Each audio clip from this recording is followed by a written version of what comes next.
Good afternoon, Southminster scholars.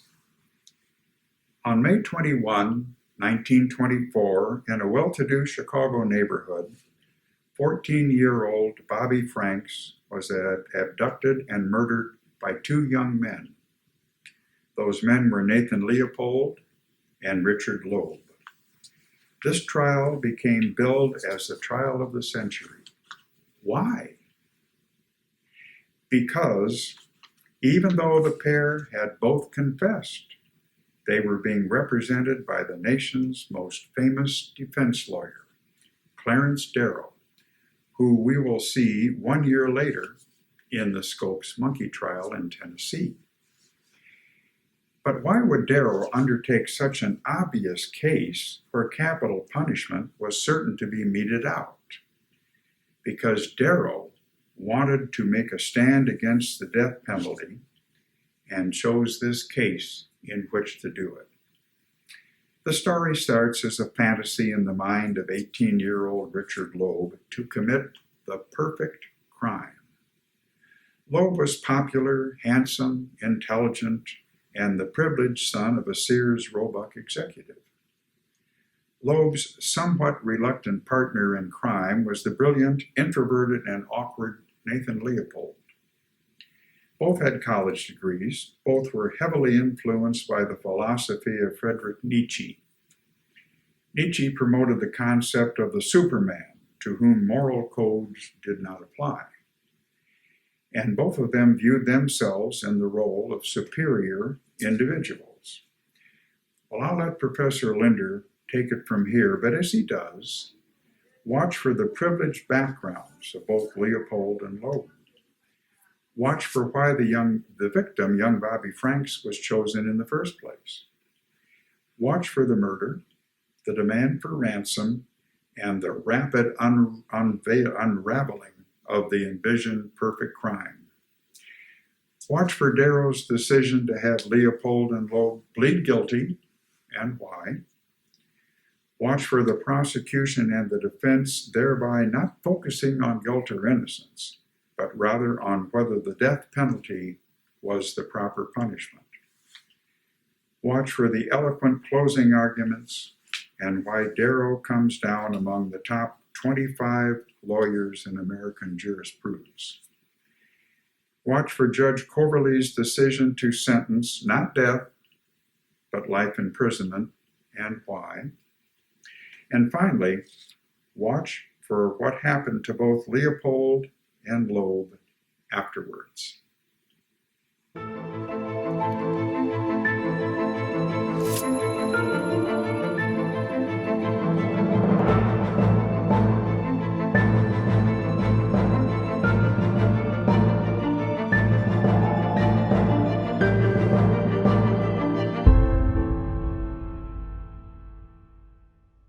It's late afternoon on Wednesday, May 21, 1924, in Chicago. In the well-to-do South Side neighborhood of Kenwood, the school day has ended at the Harvard School for Boys. In the playground behind the school, a group of students are playing baseball. When the game ends around 5 o'clock, the boys head home. One of them is a 14-year-old named Bobby Franks. Bobby is one of the Harvard School's most brilliant students.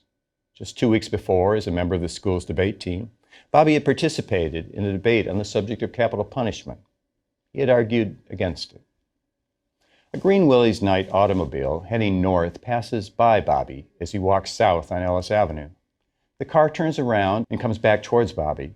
A passenger in the car, 18-year-old Richard Loeb, calls Bobby over. He asks Bobby to get into the car, ostensibly to discuss a certain tennis racket he uses. As soon as Bobby is in the front passenger seat, the driver of the car, 19-year-old Nathan Leopold, steps on the gas. From the back seat, Loeb reaches a hand around Bobby's mouth to stifle his cries and begins battering him over the head with a chisel. After a brief struggle, Loeb pulls Bobby into the back seat and suffocates him. Leopold and Loeb did not set out to kill Bobby Franks. They had nothing against the boy. Bobby was simply in the wrong place at the wrong time, a victim of two young criminals who decided they wanted to commit the perfect crime. The murder of Bobby Franks shocked the nation. The task of trying to save Leopold and Loeb from the gallows fell to the nation's most famous defense attorney, Clarence Darrow. Darrow's efforts culminated in a 12-hour-long plea. The plea, though rambling and disorganized at times, stands as one of the most eloquent attacks on the death penalty ever delivered in an American courtroom. Mixing poetry and prose, science and emotion, a world-weary cynicism, and a dedication to his cause, hatred of bloodlust, and love of man, Darrow took his audience on an oratorical ride that would be unimaginable in a criminal trial today. Even without Darrow in his prime, the Leopold and Loeb trial had the elements to justify its billing as the first trial of the century. The public couldn't get enough of a trial that involved the kidnapping and murder of a young boy from one of Chicago's most prominent families. To boot, it featured a bizarre relationship between two promising scholars turned murderers, a so-called act of providence leading to the apprehension of the defendants, dueling psychiatrists, and a sharp-tongued state's attorney bent on hanging the young killers. The crime that captured national attention in 1924 began as a fantasy in the mind of Richard Loeb. Loeb was the popular, handsome, and privileged son of a Sears executive. Loeb was obsessed with crime. Despite being bright enough to be the youngest graduate ever of the University of Michigan at the time, Loeb read mostly detective stories. And he didn't just read about crimes, he planned and even committed them. But Loeb's crimes had all been property crimes, theft and arson. None of them involved physical harm to another person. For Loeb, crime was a game, and he was now looking for a bigger thrill. He wanted to commit the perfect crime. Loeb's somewhat reluctant partner in crime was Nathan Leopold. Brilliant, introverted, and awkward. Though only 19 years old, Leopold already had an undergraduate degree from the University of Chicago. And in the spring of 1924, he was enrolled at the university's law school. He had also been accepted at Harvard Law School and was to begin studies there the following fall. Before moving to Cambridge, he had planned to take a family trip to Europe in the summer. Leopold's home on Greenwood Avenue, by the way, is only 1 block from the Chicago residence of Barack and Michelle Obama. Nathan's interests included ornithology, philosophy, and especially Richard Loeb. Leopold was gay. Loeb, it's believed, was not. Both Leopold and Loeb followed the philosophy of Friedrich Nietzsche. Nietzsche exerted a powerful influence on early 20th century academics. The merits of his ideas, contained in books like his Beyond Good and Evil, were fiercely debated in places like the University of Chicago, which is located just a short walk from the neighborhood where both the killers and their victim lived. Leopold and Loeb agreed with Nietzsche's criticisms of moral codes. To them, the legal obligations that applied to most people did not govern those who approached the Superman, people like themselves. Loeb and Leopold had an intense and stormy relationship. And the strange chemistry of their relationship led the two boys to do together what they almost certainly would not have done apart. Now, motives are often unclear, and so they are in the murder of Bobby Franks. We can say, however, that Leopold's attraction to Loeb was his primary reason for participating in the crime. Leopold later wrote, "Loeb's friendship was necessary to me, terribly necessary." He explained that his motive, to the extent that I had one, was to please Dick. For Loeb, on the other hand, crime was an escape from the ordinary, a thrill, an interesting intellectual exercise. In return for Leopold's participation in his crimes, Loeb submitted to his friend's desire for sex. In Loeb's mind, murder was the necessary element of a perfect crime. The two teenagers spent months discussing and refining a plan that included kidnapping the child of wealthy parents. Once the child was taken, they planned to demand a ransom. Neither Loeb nor Leopold relished the idea, especially of murdering the kidnapped victim, but they thought it was critical to minimizing the likelihood of them being identified as the kidnappers. So young Bobby Franks, an acquaintance of both Loeb and Leopold, was really collateral damage. After murdering Franks, they drove their rented car to a marshland near the Indiana line. They pulled their victim's body from the back seat and carried it to a concrete drainage culvert. They stripped Franks, poured hydrochloric acid over his body to make identification more difficult, then stuffed it into the culvert. Returning to the Loeb home, they burned Frank's clothing in a basement fire. Then Leopold got on the phone and dialed the number for the Franks home. Bobby's mother answered. Leopold, identifying himself as George Johnson, told Mrs. Franks that her son had been kidnapped, but that he was unharmed. She should expect a ransom note soon. The next morning, the Franks family received a special delivery letter. The letter instructed them to immediately secure $10,000 in old unmarked bills and expect to be contacted again that afternoon. At about 3 o'clock, Leopold called Jacob Franks, Bobby's father. Leopold informed him that a taxicab was about to arrive at his home. He should take the taxi and the ransom money to a specified drugstore in South Chicago. Franks did not get into the yellow cab that pulled up in front of his home minutes later. Why? Because seconds after Leopold hung up, Franks received another call, this one from the police. The police broke the news that the body of his son had been found. A laborer happened to see a flash of what turned out to be a foot through shrubbery covering the culvert where the body had been placed. There would be no perfect crime, but neither would there have been arrests in this trial except for what the prosecutor called the hand of God at work in this case. Investigators at the site where the body was found picked up a pair of horned-rimmed tortoise-shell glasses. The glasses, belonging to Nathan Leopold, had slipped out of his jacket as he removed it in his struggle to hide the body. Now, these glasses had an unusual hinge, a hinge found on glasses that had been sold by only one optometrist in the whole city of Chicago. The optometrist told investigators that he wrote only 3 prescriptions that matched the glasses held now by police. And one of those prescriptions, police discovered, was for Nathan Leopold. 2 police detectives visited the Leopold home to question Nathan about the glasses. "Did you lose your glasses?" one of the detectives asked. Then they escorted Leopold to a downtown hotel where Robert Crowe, the state's attorney, was waiting for him. Crowe showed him the glasses. "Are they yours?" Leopold admitted they looked like his, but he claimed his pair was at home. Officers drove Leopold back home and allowed him to search his house for glasses. Of course, the glasses weren't there. Leopold suggested that the glasses must have fallen from the breast pocket of his coat while he was on one of his frequent birding expeditions in the marshland. Unconvinced, a detective asked Leopold to demonstrate how the glasses might have fallen out of his pocket. Leopold made a series of purposeful trips to try and dislodge the glasses from his coat, but the glasses remained in his breast pocket. Crowe, leading this investigation, at this point knew he had his man, but he was far from having the evidence he needed to get a conviction. So questioning intensified. Asked about his whereabouts on May 21, Leopold said he spent the day near Lincoln Park, picking up girls in his car with Richard Loeb.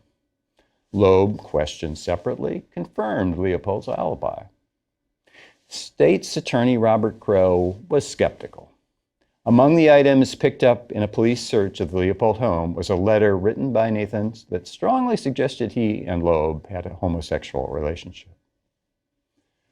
Still, prosecutors were on the verge of releasing the 2 suspects when 2 additional pieces of evidence surfaced.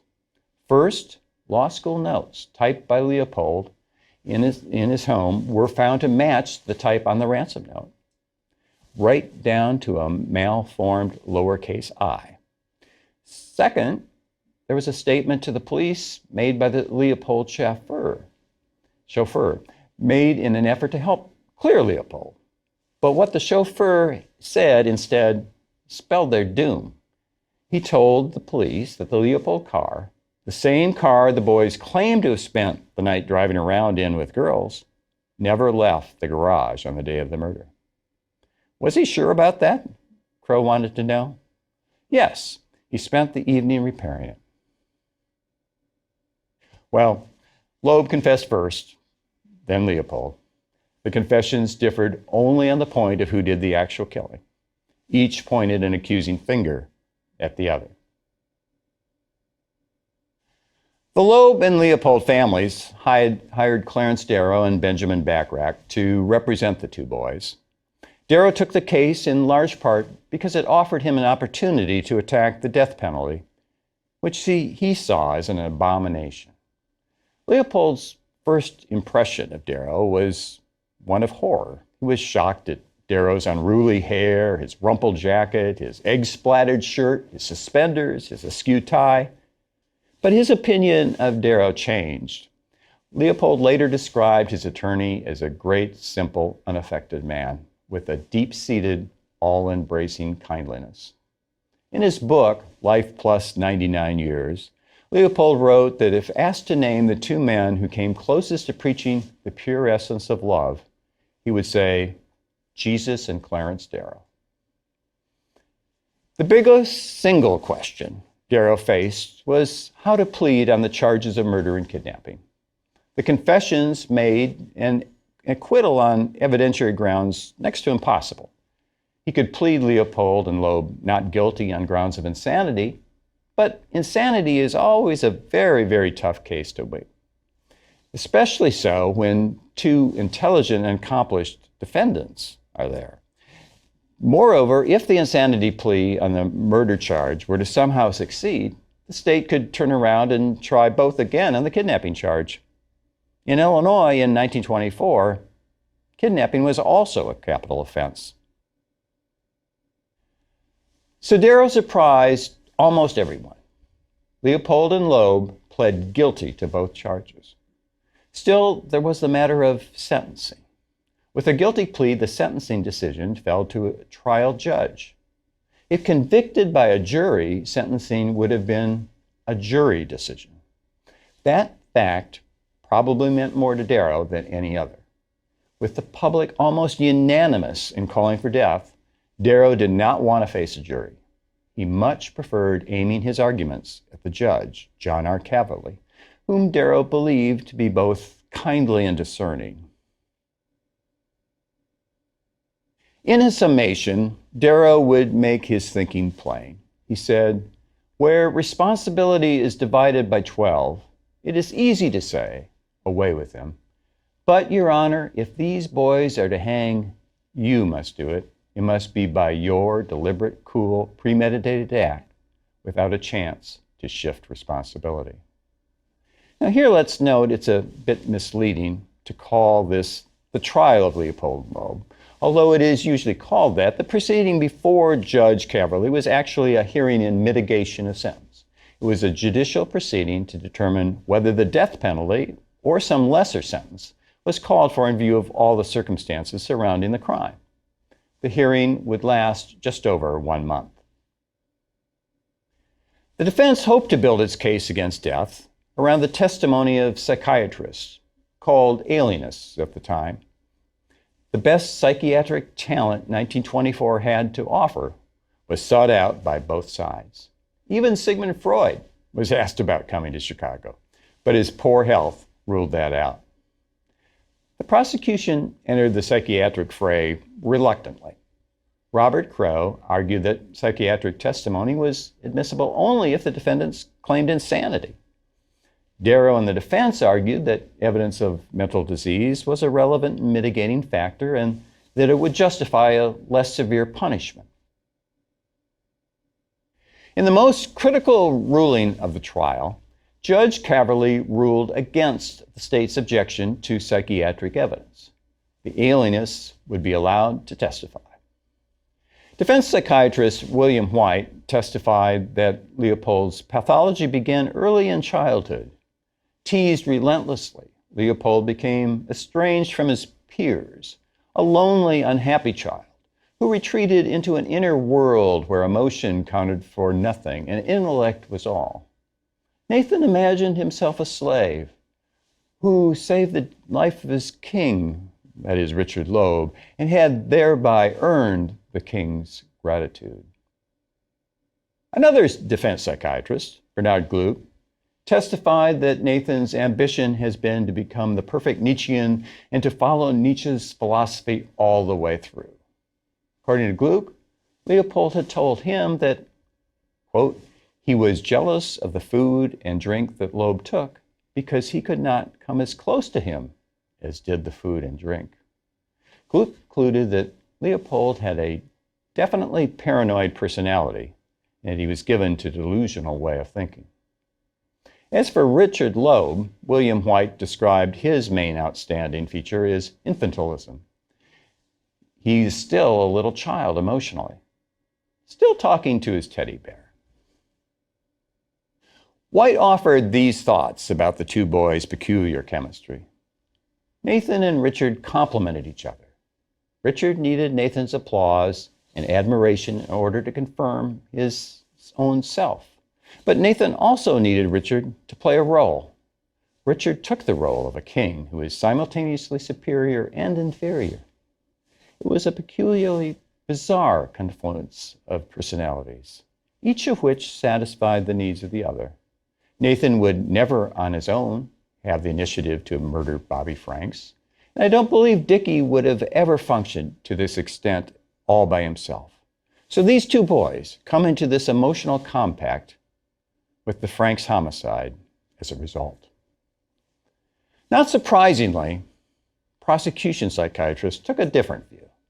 William Crone testified, in my opinion, Richard Loeb was not suffering from any mental disease, either functional or structural, on May 21st, 1924.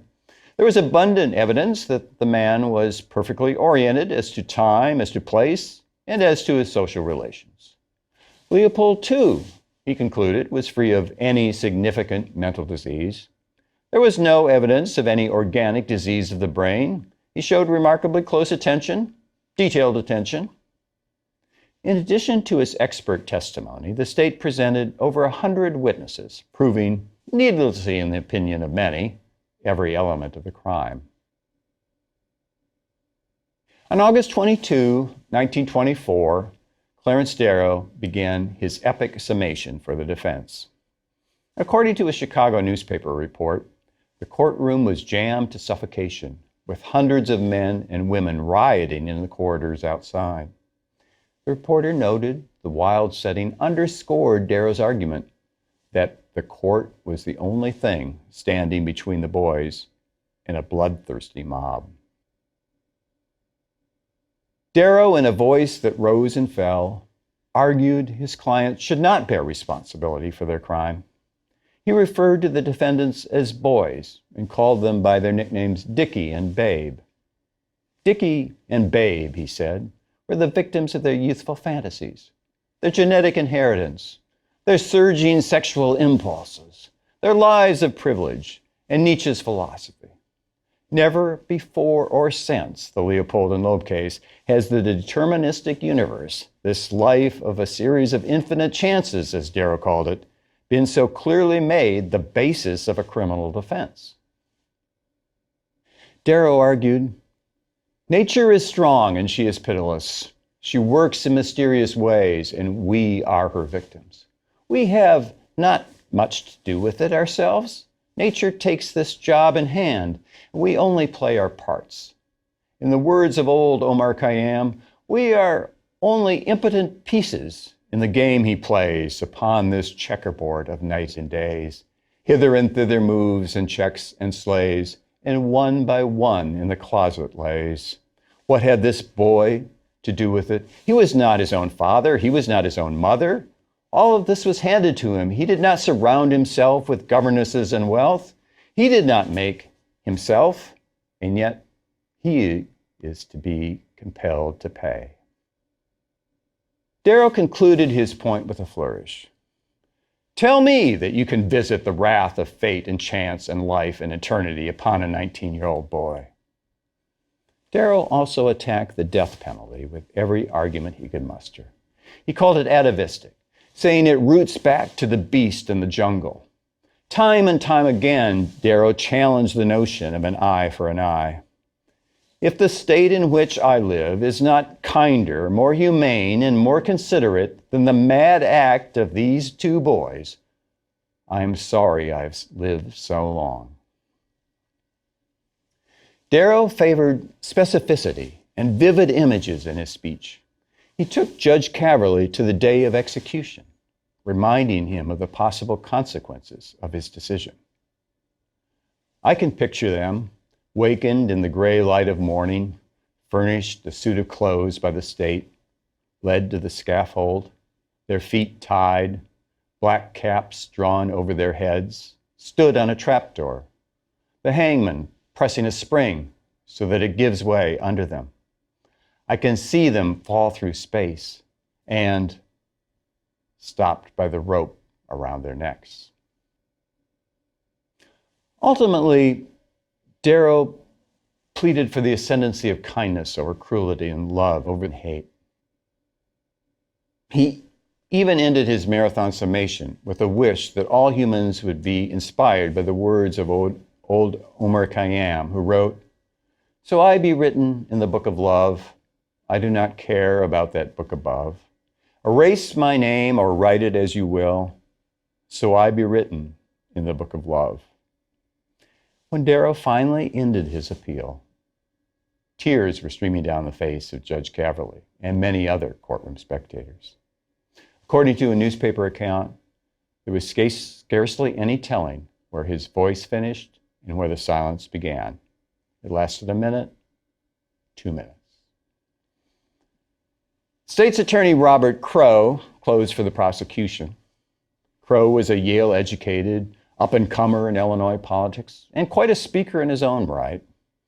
He sarcastically attacked the arguments of the distinguished gentleman whose profession it is to protect murder in Cook County, and concerning whose health thieves inquire before they go out and commit a crime. Looking right at Leopold, Crowe asked, "I wonder now, Nathan, whether you think there is a God or not. I wonder whether you think it is pure accident that this disciple of Nietzsche's philosophy dropped his glasses, or whether it was an act of divine providence to visit upon your miserable carcasses the wrath of God." Crowe heaped ridicule on Darrow's attempt to blame the crime on anyone and anything but the defendants. "My God, if one of them had a hair lip, I suppose Darrow would want me to apologize for having them indicted." Crowe called the defense psychiatrists the three wise men from the East and accused one of them of being in his second childhood and prostituting his profession. But Crowe reserved his strongest language for the two defendants, who he referred to as cowardly perverts, snakes, atheists, spoiled smart Alecs, and mad dogs. For Crowe, this was a premeditated crime committed by two remorseless defendants, and the appropriate punishment was obvious. The real defense in the case, according to Crowe, was Clarence Darrow and his peculiar philosophy of life. It was a defense that proved too much. If Darrow was right, no one was guilty ever. Crowe said Darrow's defense was really no defense at all. Crowe closed by asking Judge Caverly to execute justice and righteousness in the land. 2 weeks later, Caverly announced his decision. He called the murder a crime of singular atrocity. Caverly explained that his judgment could not be affected by the causes of the crime, and it was beyond the province of this court to predicate ultimate responsibility for human acts. Nonetheless, Caverly concluded that the consideration of the age of the defendants and the possible benefits to criminology that might come from future study of the two teenagers persuaded him that life in prison, not death, was the better punishment. He said that he was doing the killers no favor. To the offenders, the prolonged years of confinement may well be the severest form of retribution. In a survey, public address scholars ranked Darrow's summation in the Leopold and Loeb case among the top 25 speeches of the century. For all his eloquence, though, it's not clear how much Darrow's summation really mattered. Based on what Caverly said in his decision, Darrow might as well have pointed out the youth of both defendants and sat down. But Darrow aimed his speech at a larger audience. Darrow often did. He challenged the morality of capital punishment, and he raised an even larger question about punishment that our legal system still struggles to answer. How should we balance individual responsibility for one's own criminal actions against the reality that those actions are strongly influenced by forces outside of that person's control? Richard Loeb and Nathan Leopold were taken to a penitentiary in Joliet, Illinois. In 1936, Loeb was slashed and killed with a razor in the shower room fight with another inmate. Leopold rushed to the prison hospital to be at his old friend's bedside as he died. Loeb's attacker claimed he was resisting Loeb's sexual advances. A story about the killing ran in the Chicago Daily News with this lead: Richard Loeb, despite his erudition, today ended his sentence with a proposition. Clever, but perhaps not accurate. Prison officials called the killing an unprovoked attack and announced their intent to prosecute. Leopold kept intellectually active in prison. He taught in the prison school, mastered foreign languages, worked as an X-ray technician in the prison hospital, and reorganized the prison library. He volunteered to be tested with an experimental malaria vaccine and designed a new system of prison education. Governor Adlai Stevenson reduced Leopold's sentence after World War II, and in 1958, after 34 years of confinement, he was released. To escape the publicity accompanying the release of Compulsion, a movie that was based on the crime, Leopold migrated to Puerto Rico. There, in addition to writing a book entitled The Birds of Puerto Rico, he earned a master's degree, taught mathematics, and worked in hospitals and church missions. I heard from one of his former students in Puerto Rico who described Leopold as kind, helpful, and gracious. Leopold himself told friends that helping others has become my chief hobby. It's how I get my kicks. On August 30th, 1971, Nathan Leopold died of a heart attack. The next morning, his corneas were removed. One was given to a man, the other to a woman. The Leopold story is, in some ways, a story of redemption. One could argue that the last years of his life, his efforts to make up for the crime of his youth, is the most eloquent argument of all against the death penalty. A few takeaways for me. The death penalty is still a topic of debate, even though some states have abandoned it. I was impressed with the comment at the end of the video that the judge was all that stood between the defendants and a howling mob. It had to be a tough decision for a judge dependent on re-election to remain on the bench. Which raises another hot topic issue. Should judges be appointed or elected?